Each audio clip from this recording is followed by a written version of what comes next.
इसके बाद देखते हैं बेसिक वेक्टर।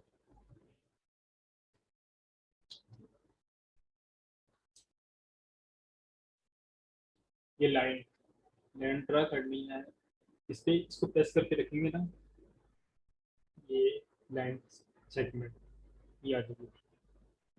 ये आप शिफ्ट प्रेस करके इसको बिल्कुल स्ट्रेट लाइन आप ड्रा कर सकते हैं। ठीक है, अब अगर इसका मोटाई ज़्यादा करनी हो इस लाइन की, सेलेक्ट की हो, तो सेलेक्ट करने के बाद यहाँ से इसका स्केल बढ़ा सकते हैं इसको। फिर अपनी रिक्वायरमेंट के मुताबिक आप इसे सेट करेंगे।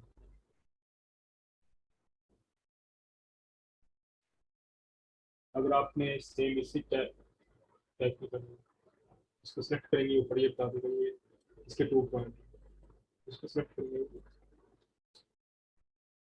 सेम। अगर नेक्स्ट ये स्क्वायर करते हैं,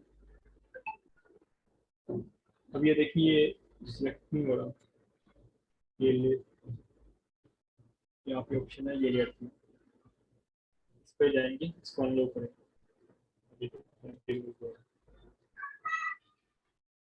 इसको खुला दीजिए,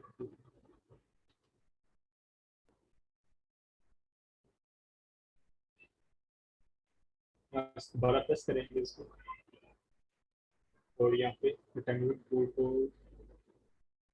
सेलेक्ट करना, बस शिफ्ट प्रेस करके हम स्क्वायर ड्रॉ कर सकते हैं। अगर शिफ्ट हमने प्रेस नहीं किया होगा तो ये देखो किसी भी एंगल पे ये चल रहा है, रेक्टेंगुलर शेप में बिल्कुल स्क्वायर नहीं आएगा।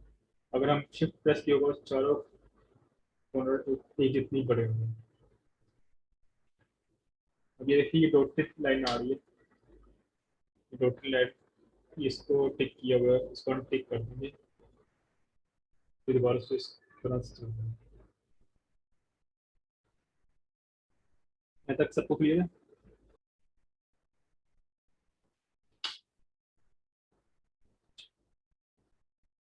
आगे ये देखो, आगे इसकी डॉटेड लाइन अगर हमें करनी है दोबारा से, हमारा स्ट्रोक में जाएंगे और यहाँ से इसको ये टिक कर देंगे, और जैसे इसकी ये बढ़ाएंगे, इसकी देखिए स्पेस का कम हो रही है, और जैसे इसको ये पॉइंट्स कम करेंगे, देखिए डॉटेड लाइन चल रहा है।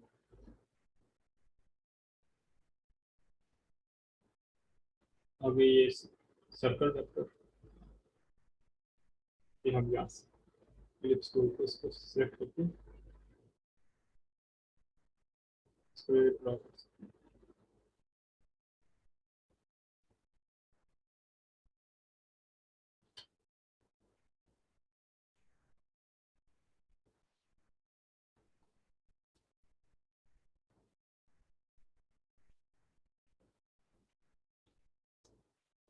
यहाँ तक क्लियर है सबको? बेसिक वेक्टर्स का आप सबको पता चल गई होगा,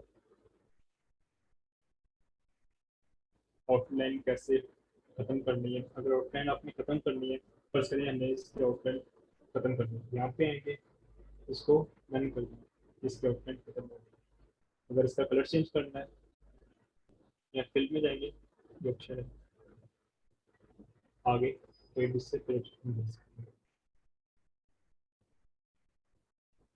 अगर इसके आउटलाइन का कलर चेंज करना है, यहाँ से दे सकते हो, इसका यहाँ से पॉइंट बढ़ाओ। यहाँ तक क्लियर है? अगर समझ आ गया क्लियर लिखते हैं, मैं फिर आगे जी सर क्लास क्लियर है। चलो ठीक।